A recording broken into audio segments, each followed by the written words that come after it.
NEET പരീക്ഷാ ക്രമക്കേടിൽ പാർലമെന്റിൽ പ്രതിപക്ഷ ബഹളം. ചർച്ച അനുവദിക്കാത്തതിൽ പ്രതിഷേധിച്ച് പ്രതിപക്ഷം സഭ വിട്ടു. കേന്ദ്ര ഏജൻസികൾ വേട്ടയാടുന്നുവെന്നാരോപിച്ച് പാർലമെന്റിന് പുറത്തും പ്രതിപക്ഷ പ്രതിഷേധം.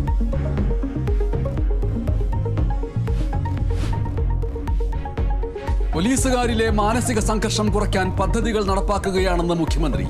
സേനയിൽ 8 മണിക്കൂർ ജോലി പ്രായോഗികമല്ലെന്നും മുഖ്യമന്ത്രി. സർക്കാർ ഇടപെടൽ പോലീസിനെ സമ്മർദ്ദത്തിലാക്കുന്നുവെന്ന് പ്രതിപക്ഷം.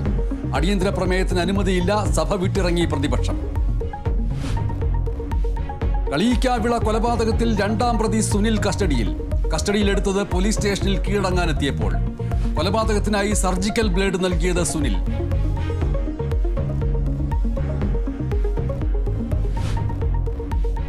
കോഴിക്കോട് ചെറുവണ്ണൂർ സ്റ്റീൽ കോംപ്ലക്സ് സ്വകാര്യ മേഖലയ്ക്ക് കൈമാറിയതിനെതിരായ സമരത്തിൽ സംഘർഷം. സ്വകാര്യ കമ്പനി പ്രതിനിധികളുടെ സന്ദർശനം അനുവദിക്കില്ലെന്ന് സമരസമിതി പ്രവർത്തകരെ അറസ്റ്റ് ചെയ്ത് നീക്കി പോലീസ്.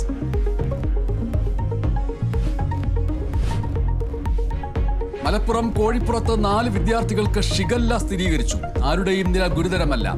വള്ളിക്കുന്നിൽ 400-ലധികം പേർ മഞ്ഞപ്പിത്തം ബാധിച്ച് ചികിത്സയിൽ. പ്രതിരോധ പ്രവർത്തനങ്ങൾ ഊർജിതമാക്കി ആരോഗ്യവകുപ്പ്. സ്കൂളുകളിലും ജാഗ്രതാ നിർദ്ദേശം.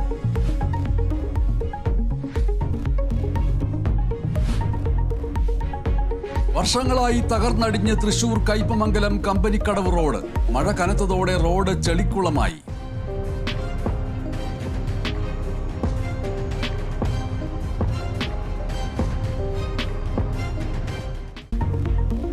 ജനകീയ പ്രശ്നത്തിൽ ഇടപെട്ട് കേരള വിഷൻ ന്യൂസ്. വാർത്താ പരമ്പര നാവ കുഴിയടയ്ക്കാം.